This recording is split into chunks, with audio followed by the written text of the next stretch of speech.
Hi, my name is Danielle Wolfson, and this summer I was in Amman, Jordan. So I'm an emerging professional in the cultural heritage and museum space, and I was in Jordan at the American Center of Research, which I know that USI Columbus has a long-standing relationship with.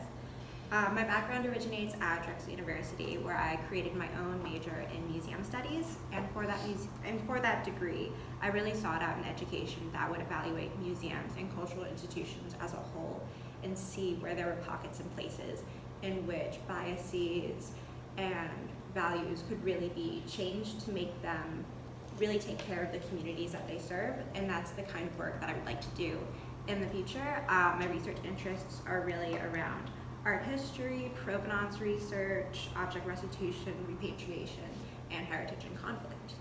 Next slide. Speaking of heritage and conflict, the project that I worked on at ACOR was the Prevention of Illicit Trafficking in Cultural Property project under the leadership of Dr. Ahmed Kuzo.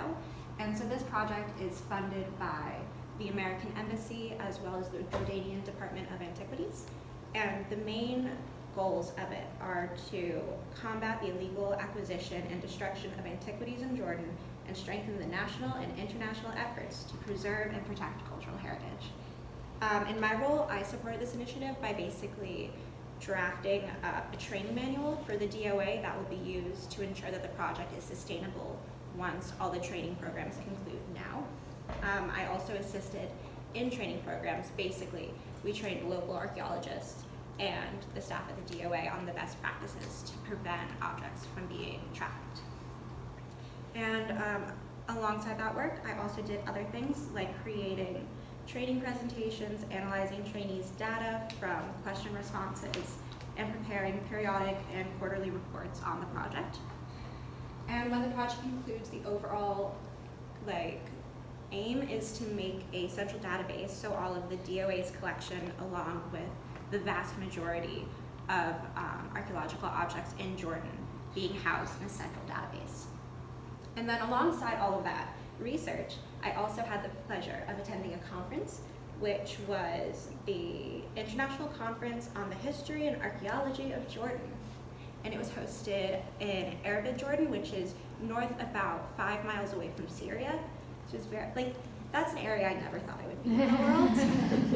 And it was just really cool. I actually got to go twice. We had one of our training sessions in Erbil, so I became very familiar with the area. Next slide. And I really think my largest takeaway and the most impactful part of my time in Jordan was the research connections I made here. This is actually my research supervisor.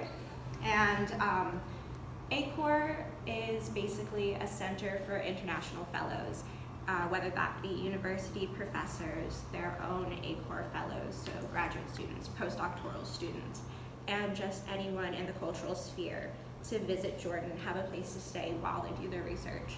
And it forms a really awesome community where 24/7 you're around other foreign scholars and you just get to collaborate, have insight, and it becomes like a really nice kind of family almost.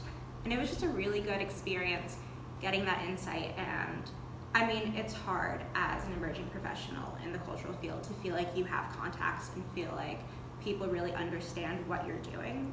So being able to be there and freely ask questions and get insight from others' experiences, that was immeasurably rewarding. Next slide.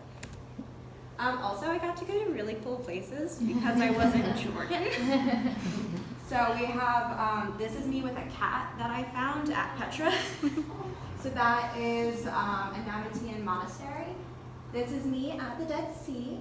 And then this is Unkes, which is also very close to, from it you can see the Golan Heights and the Sea of Galilee. So that is Israel and Palestine, Syria, and then really, really far in the middle, on a clear day, you can actually see Lebanon. That's insane. Yeah. Yeah. But yeah, I was very excited to go to the Dead Sea.